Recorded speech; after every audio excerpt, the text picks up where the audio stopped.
नमस्कार स्टूडेंट, कैसे हैं आप सब। बहुत दिनों बाद एक नए उमंग नए जोश के साथ एक नए वीडियो में। तो आज के जो टॉपिक है वो नीट कॉम्पिटिटिव एग्जाम के लिए यूज़फुल टॉपिक है, साथ ही साथ 11th और 12th के लिए, और मुख्य रूप से ये 10th के लिए इंपॉर्टेंट टॉपिक है। तो सीधे चलते हैं पॉइंट में। वर्धी प्रजनन, पुनरुद्भवन, बीजाणु निर्माण, मुकुलन और अन्य टॉपिक आपको यहाँ देखने को मिलेंगे। तो सीधा सीधा चलते हैं मुख्य पॉइंट में। वर्धी प्रजनन। तो वर्धी प्रजनन को समझने के लिए आपको एक चीज़ क्लियर करना है, प्रजनन क्या है, जो कि मैंने पिछले वीडियो में बता रखी है। अभी नॉर्मल में बताता हूँ कि जो पुरानी पीढ़ी होती है उस पुरानी पीढ़ियों के द्वारा नए पीढ़ी के निर्माण की प्रक्रिया, वही कहलाता है प्रजनन। ठीक है, इसमें दो जीव भाग ले सकते हैं, दो जीव के द्वारा नए जीव का निर्माण हो सकता है, या तो एक ही जीव के द्वारा नए जीव का निर्माण होता है। तो आप सोच रहे हो कि एक ही जीव के द्वारा नए जीव का निर्माण कैसे होता है, तो आगे आपको समझ आता जाएगा। ठीक है, तो सीधा चलते हैं हम लोग वर्धी प्रजनन। ओके, तो प्रजनन की वह विधि जिसमें जीव का निर्माण है ना। देखो, मैंने बताया था कि प्रजनन में एक नए जीव का क्या होता है, निर्माण होता है। तो प्रजनन की वह विधि जिसमें जीव का निर्माण जनन कोशिकाओं के अलावा, आपको क्लियर कर दूं कि जो जीव होते हैं उस जीव के जो जनन कोशिका होती है, जनन कोशिका मतलब शुक्राणु, अंडाणु आदि की बात हो रही है, ठीक है, या बीजाणु, है ना। इन सब से ही नए जीव का क्या होता है, निर्माण होता है। ये बात क्लियर है। मतलब जो पुराने पीढ़ी के जो जनक हैं उनके शुक्राणु अंडाणु आपस में संलयित होते हैं, फर्टिलाइजेशन की क्रिया होती है, ये सब आप पढ़ चुके हैं, है ना। उनके फलस्वरूप भ्रूण बनता है, नए जीव का क्या होता है, निर्माण होता है। ये पहले से पढ़ा हुआ है। अब ये बताया जा रहा है जो वर्धी प्रजनन में कि इसमें बीजाणु है, शुक्राणु, अंडाणु, इन सब की आवश्यकता नहीं पड़ती है। डायरेक्टली इस जीव से ही नए जीव का निर्माण होता है, इस जीव के किसी अन्य अंगों से। देखिए, तो प्रजनन की वह विधि जिसमें जीव का निर्माण जनन कोशिकाओं के अलावा, मतलब ये जो जनन कोशिका है उनके अलावा किसी अन्य अंग से होती है, तो उसे हम लोग वर्धी प्रजनन कहते हैं। मतलब सीधी बात ये क्लियर करते हैं कि एक पौधा है जिसमें फल लगा हुआ है, फल में बीज है।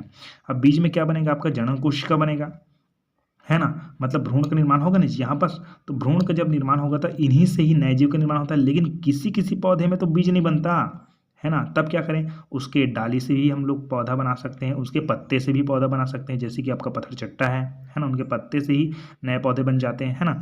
तो प्रजनन की वह विधि जिसमें जीव का निर्माण जनन कोशिकाओं के अलावा किसी अन्य अंग से होता है ना, तो उसे हम लोग बोलते हैं वर्धी प्रजनन।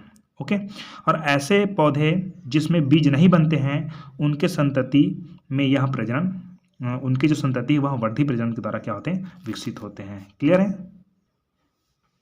अब आपको ये समझ आ गया होगा। और इसमें एग्जाम्पल में आप लोग वही पत्थर चट्टा जिसको हम लोग बोलते हैं ब्रायोफाइलम, है ना।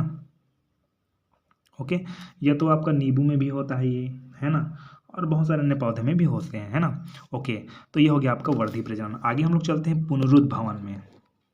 अब पुनरुद्भवन कौन सी प्रक्रिया, देखिए, यदि कोई जीव प्रतिकूल परिस्थिति में या किसी अन्य कारणों से अनेक टुकड़ों में टूट जाते हैं, मतलब सीधी बात यह है कि एक जीव है भाई, है ना, वो क्या हो जाएगा, अनेक भागों में क्या हो जाएगा, टूट जाएगा। तो मैंने 1 2 3 4 5 6 7 8 बहुत सारे भागों में तोड़ दिया इसको, ठीक है।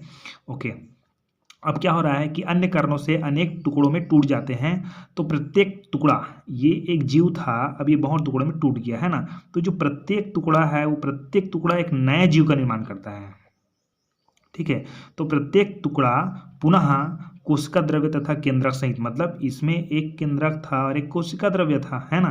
तो ये जो नया जीव बनेगा उसमें भी एक केंद्रक और एक कोशिका द्रव्य बनेगा। अर्थात ये बोला जा रहा है कि किन्हीं कारणों से वे अनेक टुकड़ों में टूट जाते हैं, तो प्रत्येक जो टुकड़ा होता है वह, है ना, पुनः कोशिका द्रव्य तथा केंद्रक सहित नए जीव में विकसित हो जाते हैं, जिसे हम लोग बोलते हैं पुनरुद्भवन। ये देखने को मिलेगा आपको प्लेनेरिया में और हाइड्रा में। हाइड्रा में हम लोग अधिकतर नहीं, मतलब होता है, लेकिन हाइड्रा का उदाहरण अधिकतर हम लोग ना विखंडन के लिए देते हैं, सॉरी मुकुलन के लिए देते हैं। ओके, तो प्लेनेरिया आप लोग लिख देंगे, हाइड्रा लेंगे तो भी कोई दिक्कत नहीं, ठीक है। तो पुनरुद्भवन भी क्लियर हो गया आपको। आगे हम लोग चलते हैं विखंडन, है ना। तो जैसे आप पुनरुद्भवन को पढ़े हो वैसे टाइप से ही विखंडन, है ना। विखंडन वह प्रक्रिया है जिसमें जीव 2 या 2 से अधिक भागों में बढ़ जाता है।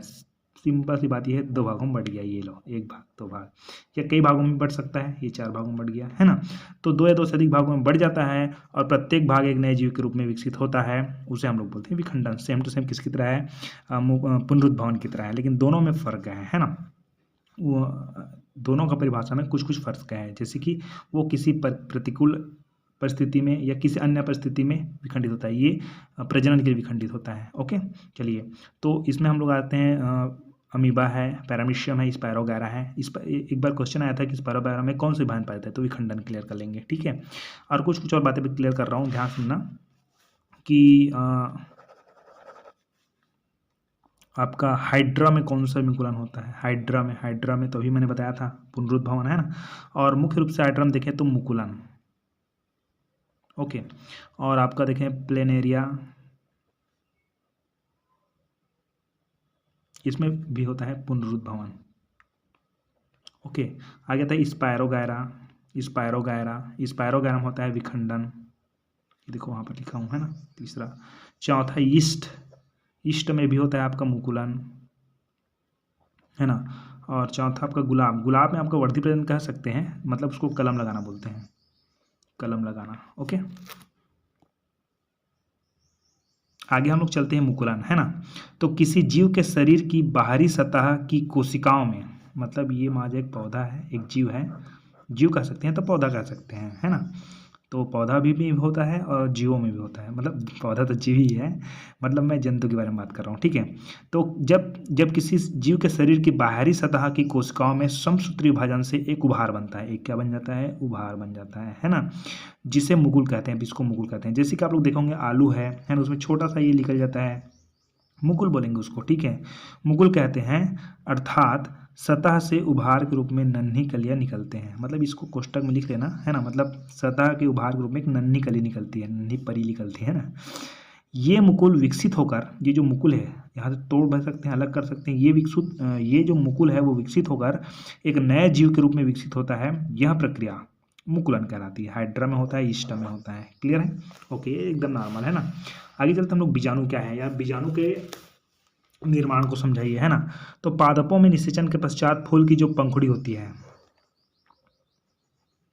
ठीक है, ओके। तो निषेचन के बाद फूल की पंखुड़ी, पुंकेसर यहाँ होता है, देखे होंगे आप लोग, ठीक है।